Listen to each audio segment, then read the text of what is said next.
ಸಮೃದ್ಧಿ ಗಿಡಗೆಳೆತನ ಸಂಘದ ಆಗಸ್ಟ್ ತಿಂಗಳ ಕಾರ್ಯಕ್ರಮ ಮರ್ಕಂಜದ ರಮೇಶ್ ದೇಲಂಪಾಡಿಯವರ ಕೃಷಿ ಕ್ಷೇತ್ರದಲ್ಲಿ ನಡೆಯಿತು. ತೀವ್ರವಾಗಿ ಕಂಡುಬಂದಿರುವ ಹಳದಿ ಎಲೆ ರೋಗ, ಬೇರುಹುಳದ ಬಾಧೆಗೆ ಪರಿಹಾರ ಕ್ರಮಗಳೇನು ಎಂಬುದರ ಬಗ್ಗೆ ಚಿಂತಿಸಿ ಅದಕ್ಕೆ ತಮ್ಮದೇ ದಾರಿ ಕಂಡುಕೊಂಡಿದ್ದಾರೆ ಕೃಷಿಕ ರಮೇಶ್ ದೇಲಂಪಾಡಿ.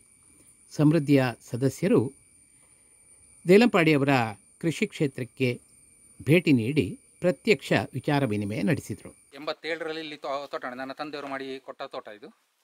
ನಂತರ 2000ನೇ ಇಸವಿಯಲ್ಲಿ ನನಗೆ ಇದರಲ್ಲಿ ಬೇರುಹುಳ ಉಂಟು ಅಂತ ಗೊತ್ತಾಯ್ತು. ನಾನು ಬೇರುಹುಳದಾಗೆ ಮಾತಾಡೋದು ಬರೆಯುವುದೆಲ್ಲ ಇಲ್ಲಿಂದ ಈ 2 ತಟ್ಟು ಅಲ್ಲಿಂದ ಕೆಳಗಡೆ ಇದೆ, ಈ 2 ತಟ್ಟಿನ ಸಮಸ್ಯೆ ಬಗ್ಗೆ ಬರೆಯುವುದು. ಬೇರುಹುಳ ನನಗೆ ಬಂದು ನನ್ನ ಸಂಪೂರ್ಣ ತೋಟ ನಾಶ ಆದ್ದು ಇದು ಈ ಜಾಗ. ಇದರಲ್ಲಿ ಬೇರುಹುಳ ಬರಲಿಕ್ಕೆ ನಮಗೆ ಕಾರಣವೂ ಗೊತ್ತುಂಟು, ಎಲ್ಲರಿಗೂ ಗೊತ್ತಿರುವಂಥದ್ದು. ಹೊಯ್ಗೆ ಮಣ್ಣು ಜಾಸ್ತಿ ಇದ್ದ ಕಾರಣ ಬೇರುಹುಳ ಬರೋದು, ಮತ್ತು ನೀರು, ಹೊಯ್ಗೆ ಮತ್ತು ನೀರು ಜಾಸ್ತಿ ಇದ್ದ ಕಾರಣ. ಇಲ್ಲಿರೋ ಸಾಯಿಲ್ ಹೇಗೆಂದರೆ ಒಂದು 12-15 ಫೀಟ್ ಕೆಳಗಡೆ ಹೋದರೆ ಮತ್ತೆ ಇರುವುದೇ ಕೆಸರು ಮಣ್ಣು, ನೀರು ತೆಗಿಲಿಕ್ಕಾಗೋದಿಲ್ಲ, ಹೊರತೆ ನೀರಿಲ್ಲ ಇಲ್ಲಿ. ಉಜುರು ಗಣಿ ಹೊಯ್ಗೆ ಮಣ್ಣಿದ್ದ ಕಾರಣ ನಿಲ್ಲುವುದಿಲ್ಲ ಒಂದನೇದು. ಮತ್ತೊಂದು ಕಾಟಿ ಬರ್ತದೆ, ಕಾಡಿನ ಹತ್ತಿರ ಕಾಟಿ ಅದೆಲ್ಲ ಉಂಟು. ಆದ ಕಾರಣ ಉಜುರು ಗಣಿ ಮೇಂಟೈನ್ ಮಾಡಲಿಕ್ಕೆ ಸಾಧ್ಯವೇ ಇಲ್ಲ ಇಲ್ಲಿ. ಆದ ಕಾರಣ ಈ ಅಂಡರ್ಗ್ರೌಂಡ್ ಡ್ರೈನೇಜ್ ಬಗ್ಗೆ ಆಲೋಚನೆ ಮಾಡಿದ್ದು. 1900ರಷ್ಟು ಅಡಿಕೆ ಗಿಡಗಳಿರುವ ತೋಟದಲ್ಲಿ ಮಳೆಗಾಲದಲ್ಲಿ ನೀರು ಬಸಿಯೋದಿಲ್ಲ, ಬೇಸಿಗೆಯಲ್ಲಿ ತೇವಾಂಶದ ಕೊರತೆ. ಇದಕ್ಕಾಗಿ ತೋಟದ ತಟ್ಟಿನಲ್ಲಿ ಮಣ್ಣಡಿಯಲ್ಲಿ PVC ಪೈಪ್ಗಳಲ್ಲಿ ರಂಧ್ರ ಮಾಡಿ ಅಳವಡಿಸಿದ್ದಾರೆ. ನಂತರ ಕೇಳಿ ಭೈರುಂಬೆ ಅಸೋಸಿಯೇಟ್ಸ್ನವರು ಕಮರ್ಷಿಯಲ್ ಆಗಿ ಮಾಡಿಕೊಡ್ತಾರೆ ಇನ್ಸ್ಟಾಲೇಷನ್. ಆದರೆ ಅವರನ್ನು ಇಷ್ಟು ಸಣ್ಣ ಜಾಗಕ್ಕೆ ಬೇಕಾ, ನಮಗೆ ಅಲ್ಲಿಂದ ಬರೋದು ಕಷ್ಟ ಅಂತ ಹೇಳಿದರು ಅವರು. ಹಾಗೆ ಮತ್ತು ನಾನೇ ನನ್ನ ಅಂದಾಜಲ್ಲೇ ಮಾಡಿದ್ದೆ. ಇಲ್ಲಿ ಐಡಿಯಲ್ ಅಂತ ಹೇಳಿದರೆ ನಾವು ಉಜಿರಣಿ ತೆಗೆದ ಹಾಗೆ ಪೈಪ್ ಹಾಕೋದು ಐಡಿಯಲ್. ಕಾಸ್ಟ್ ಮಾತ್ರ ಕಂಡಾಟ ಜಾಸ್ತಿ ಆಗ್ತದೆ. ಹಾಗೆ ನಾನು ಅಷ್ಟೆಲ್ಲ ಹಾಕಲಿಲ್ಲ, ನಾನು ಕಮ್ಮಿ ಹಾಕಿದ್ದಿಲ್ಲಿ. ಈ ಮೇಲಿನ ತಟ್ಟು ಅಂತೇಳಿ ಅಲ್ಲಿ ಆ ತೆಂಗಿನ ಮರ ಉಂಟು, ಅಲ್ಲಿ ಆ ತೆಂಗಿನ ಮರದವರೆಗೆ 4 ಪೈಪ್ ಉಂಟು. ಅದಕ್ಕಿಂತ ಕೆಳಗಡೆ ನಾನು ಮೊದಲು ತಗ್ಗಿತ್ತು, ಮಣ್ಣು ಹಾಕಿ ನಿಗದದ್ದು, ಒಂದು 5 ಫೀಟ್ ಮಣ್ಣು ಹಾಕಿ ನಿಗದೆ ಏರಿಸಿದ್ದೇನೆ ಅದನ್ನು. ಅಲ್ಲಿ 2 ಪೈಪ್ ಉಂಟು ಇದೇ ರೀತಿ, ಒಟ್ಟು 6 ಫೀಟ್ ಪೈಪ್ ಹೀಗೆ ನೀರೆಲ್ಲ ಆ ಸೈಡಿಗೆ ಬರ್ಬೋದು. 2.5 ಫೀಟ್ 2 ಫೀಟ್ ಹಾಗೆ ಇಡೀ ಇದರಲ್ಲಿ ಉಜಿರು ಗಣಿ ಇಲ್ಲ. 1900 ಚಿಲ್ಲರೆ ಗಿಡ ಉಂಟು ಇದರಲ್ಲಿ, ಉಜಿರು ಗಣಿ ಇಲ್ಲ ಇದರಲ್ಲಿ. ಇಡೀ ಇದರಲ್ಲೇ ನೀರು ಹೋಗುದು. ಜೋರು ಮಳೆ ಬಂದಾಗ ಸ್ವಲ್ಪ ನೀರು ನಿಂತಾಗ ಕಾಣ್ತದೆ, ಮತ್ತೆ ಕೂಡಲೇ ಆಗ್ತದೆ. ನಮಗೆ ವಾರ್ಷಿಕ ಬೆಳೆ ಬೆಳೆಯುವುದಕ್ಕೆ ಯಾವ ಅವಕಾಶವೂ ಇಲ್ಲ. ಹಾಗಾಗಿ ತೋಟಗಾರಿಕಾ ಬೆಳೆಗಳನ್ನೇ ನಾವು ಆಯ್ಕೆ ಮಾಡಿಕೊಳ್ಳಬೇಕು. ಇರುವುದರಲ್ಲಿ ಅಡಿಕೆ ಬೆಳೆಯೇ ಸುಲಭದ್ದು. ಪರ್ಯಾಯ ಬೆಳೆಗಳ ಪೈಕಿ ಚಿಂತನೆ ನಡೆಸಿದಾಗ ಕಂಡದ್ದು ತಾಳೆ ಕೃಷಿ. ಇದರಲ್ಲಿ ಪಾಮಲ್ಲಿ ಇರುವುದಷ್ಟೇ, ನಮಗೆ ಇದಕ್ಕೆ 3 ಇದನ್ನು ಜಾಸ್ತಿ ಕೇಳೋದು: ಬಿಸಿಲು, ಗೊಬ್ಬರ, ನೀರು. 3 ಹೈಯೆಸ್ಟ್ ಬೇಕು, 3 ನೀರು ಬೇಕು, 3 ಸಹ ಹೈಯೆಸ್ಟ್. ಕೆಲಸ ತುಂಬ ಕಡಿಮೆ. ನಾವು ಪ್ರಾಕ್ಟಿಕಲಿ ಬರಬೇಕಾದ್ರೆ ತಿಂಗಳಿಗೆ 2 ಸತಿ ಕೊಯ್ಲಿಕ್ಕೆ ಬೇಕಾಗಿದೆ. ಕೊಯ್ಯುವ ಕೆಲಸ ಜಾಸ್ತಿ, ಇದು ಮಾಡೋ ಕೆಲಸ ಜಾಸ್ತಿ, ಮತ್ತು ಬಾಕಿದ್ದ ಕೆಲಸಗಳೆಲ್ಲ ಕಮ್ಮಿ. ಬಾಕಿದ್ದ ಆರಾಮ ಕೃಷಿ. ಇಷ್ಟರವರೆಗೆ ಇದಕ್ಕೆ ಯಾವ ಸ್ಪ್ರೇನೂ ಮಾಡಲಿಲ್ಲ. ಹಾಗಾದರೆ ಸಮಸ್ಯೆ ಇಲ್ವಾ ಅಂತ ಹೇಳಿ, ಸಮಸ್ಯೆ ಉಂಟು, ಸಮಸ್ಯೆ ಇಲ್ಲ ಅಂತಲ್ಲ, ನೆಗ್ಲಿಜಿಬಲ್, ನಾವು ನೆಗ್ಲೆಕ್ಟ್ ಮಾಡ್ತೇವೆ ಅಂತ ಹೇಳಿ. ಈಗ ಇದರಲ್ಲಿ ಕೇಳಿದರೆ ರೆಡ್ ಪಾಮ್ ಇಲ್ಲಿ ನಿಮಗೆ ಇಲ್ಲಿ ಹಾರೋದು ಕಾಣಬಹುದು. ಅತ್ತೆ ಸ್ವಲ್ಪ ಇಲ್ಲಿಂದ ಅಲ್ಲರೇ ಹೊರ ಕೆಲವಡೆ ರೆಡ್ ಪಾಮ್ ಇಲ್ಲಿ ಹಾರೋದು ಕಾಣಬಹುದು. ಅದು ಇದಕ್ಕೆ ಅಪಾಯ ಇದೆ. ಕಂಟ್ರೋಲ್ ಮಾಡಲಿಕ್ಕೆ ಎಂಥದನ್ನು ಮಾಡಲಿಲ್ಲ ಇಷ್ಟರೊಳಗೆ. ರೆಡ್ ಪಾಮ್ ಕಂಟ್ರೋಲಿಗೆ ಎಂತ ಮಾಡಲಿಲ್ಲ. Red palm 12 kg NPK fertiliser ಇದಕ್ಕೆ ವರ್ಷಕ್ಕೆ ಕೊಡಬೇಕು. ವರ್ಷಕ್ಕೆ ಕೊಡಬೇಕು. ಅದು ಎಷ್ಟು ಹೆಚ್ಚು ಕೊಡ್ತೀರೋ ಅಷ್ಟು ಹೆಚ್ಚು ಮೇಲೆ ಅದು ಕೊಡ್ತೀವಿ. ಮತ್ತು ಆರ್ಗ್ಯಾನಿಕ್ ಇದರಲಿಲ್ಲ. ನಿಮ್ಮಲ್ಲಿ ಹೈಯೆಸ್ಟ್ ಒಂದು ಬಂಚ್ ಅಂದ್ರೆ ಎಷ್ಟು ಕೆಜಿ ಬಂದಿದೆ? ನನ್ನಲ್ಲಿ 45 kg ಬಂದಿದೆ. Average 20 kg. Average 20 kg, 40 kg bunch ಬಂದಿದೆ. ಹಾಗೆ ನನಗೆ ಇಲ್ಲಿ ರವಿಶಂಕರ್ ಇಲ್ಲಿ ಬರೋದು ನಮಗೆ ನೋಡಲಿಕ್ಕೆ 100 kg ಬಂಚನ್ನು ನೋಡಿದಾನೆ. 100 kg ಬಂಚನ್ನು ನೋಡಿದಾನೆ. ನಮ್ಮದು ನಿರಂತರ ಹೋರಾಟ. ಭರವಸೆಯೊಂದಿಗೆ ಹಲವು ರೀತಿಯ ಪ್ರಯೋಗಗಳನ್ನು ನನ್ನಷ್ಟಕ್ಕೆ ಯೋಚಿಸಿ ಅಳವಡಿಸಿದ್ದೇನೆ. ತೋಟದಲ್ಲಿ ಬೇರುಹುಳದ ವಂಶಾಭಿವೃದ್ಧಿ ಆಗದಂತೆ ಮಣ್ಣನ್ನು ವೀಡ್ ಮ್ಯಾಟ್ನಿಂದ ಮುಚ್ಚಿದ್ದೇನೆ. ಮೈಟ್ಸ್ ಕೀಟದ ಬಾಧೆಯೂ ಇದೆ.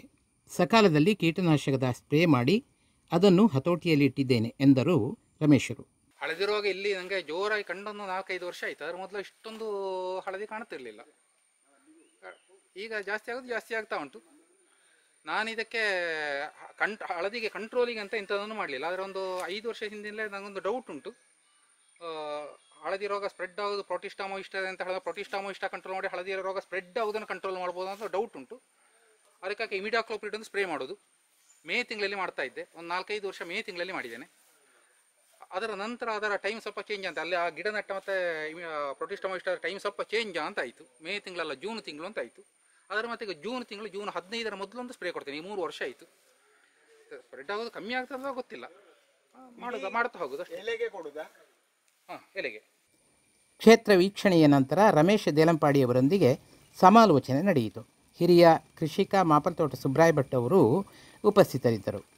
ಮತ್ತು ಇಷ್ಟೆಲ್ಲ ಮಾಡಬೇಕಿದ್ರೆ ತೋಟಕ್ಕೆ ಹೋಗಿ ಕೆಲವು ಗಿಡಗಳು ನಿಮಗೆ ತುಂಬ ಲಾಚಾರ ಕಾಣ್ತದೆ, ಗೊಬ್ಬರ ಹಾಕಿದೆ ಇಲ್ಲ ಅಂತ ಸಂಶಯ ಬರ್ತದೆ, ನೀರು ಹಾಕಿದೆ ಇಲ್ಲ ಅಂತ ಸಂಶಯ ಬರ್ತದೆ, ಇದೆಲ್ಲ ಬರ್ತದೆ.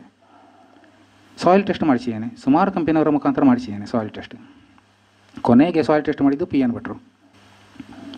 ಅವರು ಬಂದಿದ್ದರು ತೋಟಕ್ಕೆ. ಅವರು ಕೊಟ್ಟಿದ್ದಾರೆ ಸಾಯಿಲ್ ಟೆಸ್ಟ್ ರಿಪೋರ್ಟ್. ಸಾಮಾನ್ಯ ಹೆಚ್ಚು ಕಡಿಮೆ ಎಲ್ಲ ನ್ಯೂಟ್ರಿಯೆಂಟ್ಸ್ ಇರಬೇಕಾದಷ್ಟು ಪ್ರಮಾಣದಲ್ಲಿ ಇದೆ ಅಥವಾ ಹೆಚ್ಚು ಇದೆ. ನೀನು ಅವರು ಬಂದಾಗ ಅವರಲ್ಲಿ ನೀನೊಂದು 5 ವರ್ಷ ಗೊಬ್ಬರ ಹಾಕೋದೇ ಬೇಡ ಈ ಮಣ್ಣಿಗೆ ಅಂತ ಹೇಳಿದ್ದಾರೆ. ಅಷ್ಟು ಎಕ್ಸೆಸ್ ಪ್ರಮಾಣದಲ್ಲಿ ಉಂಟು ಅಂತ ಹೇಳಿದ್ದಾರೆ ಅವರು. ಬೋರಾನ್ ಕೂಡ ಇದೆ, ಎಕ್ಸೆಸ್ಸಲ್ಲಿ ಕಾಣ್ತಾ ಉಂಟು. ಎಲ್ಲ ಹೋಗಿ ಬೋರಾನ್ ಡಿಫಿಷಿಯನ್ಸಿ ಎಲ್ಲ ಕಡೆಯಲ್ಲಿ ಕಾಣೋದು. ಬೋರಾನ್ ಕೂಡ ಇದರಲ್ಲಿ ಸಾಯಿಲ್ ಟೆಸ್ಟ್ ರಿಪೋರ್ಟಲ್ಲಿ ಎಕ್ಸೆಸ್ ಕಾಣ್ತಾ ಉಂಟು. ಹಾಗಂತ ಹೇಳಿ ತೋಟಕ್ಕೆ ಕೇಳಿದ್ರೆ ಗಮನಿಸಿರ್ಬೋದು, ಇಲ್ಲಂತೂ ಯದುಕುಮಾರ್ ಸರ್ ಇದ್ದಾರೆ, ಇವರಿಗೆಲ್ಲ ನೋಡಿದ ಕೂಡಲೇ ಗೊತ್ತಾಗ್ತದೆ ಬೋರಾನ್ ಡಿಫಿಷಿಯನ್ಸಿ ಎದ್ದು ಕಾಣ್ತದೆ ಅಲ್ಲಿ ಎಷ್ಟೋ ಗಿಡಗಳಲ್ಲಿ. ಮಣ್ಣಲ್ಲಿದೆ, ಗಿಡದಲ್ಲಿಲ್ಲ. ಏನು ಭಟ್ರೆ ನೋಡಿ ಹೇಳಿದರು, ಇದನ್ನು ನೋಡಿ ಮಣ್ಣಲ್ಲಿದೆ ಗಿಡದಿಲ್ಲ, ಮಣ್ಣಲ್ಲಿದ್ದ ಗಿಡ ತಗೊಳ್ಳೋದಿಲ್ಲ, ಸ್ಪ್ರೇ ಮಾಡು ಅಂತ ಹೇಳಿದರು, ಬೋರಾನ್ ಸ್ಪ್ರೇ ಮಾಡು ಅಂತ ಹೇಳಿದರು. ಸಮೃದ್ಧಿ ಗಿಡಗೆಳೆತನ ಸಂಘದ ಅಧ್ಯಕ್ಷ ನಿರಂಜನ್ ಪೊಳ್ಯ ಅವರು ಸಂಘದ ಮುಂದಿನ ತಿಂಗಳ ಕಾರ್ಯಕ್ರಮದ ವಿವರ ತಿಳಿಸಿದರು. ಪುತ್ತೂರಿನ ಗೇರು ಸಂಶೋಧನಾ ನಿರ್ದೇಶನಾಲಯದ ನಿವೃತ್ತ ಹಿರಿಯ ವಿಜ್ಞಾನಿ ಡಾಕ್ಟರ್ ಎನ್ ಯದುಕುಮಾರ್ ಅವರು ರಮೇಶ್ ದೇಲಂಪಾಡಿ ಅವರ ಕೃಷಿ ಸಾಧನೆಯ ಬಗ್ಗೆ ತಮ್ಮ ಅನಿಸಿಕೆ ವ್ಯಕ್ತಪಡಿಸಿದರು. ಇವರ ತೋಟದಲ್ಲಿ ನನಗೆ ಕಂಡ ಮಟ್ಟಿಗೆ ಏನು ಅಂತ ಹೇಳಿದ್ರೆ, ಒಂದು ಸಾಮಾನ್ಯವಾಗಿ ಹೊಯ್ಗೆ ತೋಟದಲ್ಲಿ ಅಡಿಕೆ ತೋಟ ಬರೋದಿಲ್ಲ ಸರಿಯಾಗಿ. ಈ ಕ್ಯಾರೆಟ್ ಎಕ್ಸ್ಪೆಕ್ಟ್ ನೀಲಪು 30% ಸ್ವಲ್ಪ ಕಮ್ಮಿ ಬಂದೇ ಬರ್ತದೆ. ಈಗ ಮಣ್ಣನ್ನು ಚೇಂಜ್ ಮಾಡಲಿಕ್ಕೆ ಸಾಧ್ಯ ಇಲ್ಲ, ಅವರಿಗೆ ಅವಕಾಶ ಇಲ್ಲ. ಮತ್ತು ಏನು ಮಾಡಬೇಕು, ಈಗ ಅವರು ಡ್ರೈನೇಜ್ ಪೈಪ್ ಕೊಟ್ಟು ಎಲ್ಲ ಮಾಡಿದ್ದಾರೆ. ಈ ಹೊಯ್ಗೆದ ಪ್ರದೇಶಗಳು ಏನಾಗ್ತದೆ ಅಂತ ಹೇಳಿದ್ರೆ, ಬೇಸಿಗೆಯಲ್ಲಿ ನೀರು ಕಮ್ಮಿ ಆಗ್ತದೆ, ಬೇಗ ಆಳಕ್ಕೆ ಹೋಗ್ತದೆ. ಮಳೆಗಾಲದಲ್ಲಿ ಅದು ವಾಟರ್ ಟೈಪ್ ಮೇಲಿದ್ದರಿಂದ ಮೇಲೆ ಸ್ವಲ್ಪ ಜಾಸ್ತಿ ಇರ್ತದೆ. ಈಗ ಡ್ರೈನೇಜ್ ಸಿಸ್ಟಮ್ ಇವರು ಕೊಟ್ಟು ಸಮೇತ, ಮಳೆಗಾಲ ಕೊಟ್ಟು ಸಮೇತ ಬೇಸಿಗೆಯಲ್ಲಿ ಕೊಡುವಂಥ ನೀರು ಕೊಡುವಂಥ ಒಂದು ವ್ಯವಸ್ಥೆ ಉಂಟಲ್ಲ, ಅದು ಸಮರ್ಪಕ ಆಗಬೇಕು. ನನಗೆ ಗೊತ್ತಿಲ್ಲ, ಇವ್ರು ಮಾಡಿರ್ಬೋದು. ಇವರಿಗೆ ಮಂಗಳ ಅಡಿಕೆ ಸಸಿ ನಾನು ಕೊಟ್ಟದ್ದು. ಅದು ಮಂಗಳ ಬೀಜವನ್ನು ನಾವು 30 ವರ್ಷದ ಹಳೆ ಮಂಗಳ ತೋಟದಲ್ಲಿ ಹೋಗಿ ಸಿಲೆಕ್ಟ್ ಮಾಡಿ ಕೊಟ್ಟದ್ದು ನಾನು.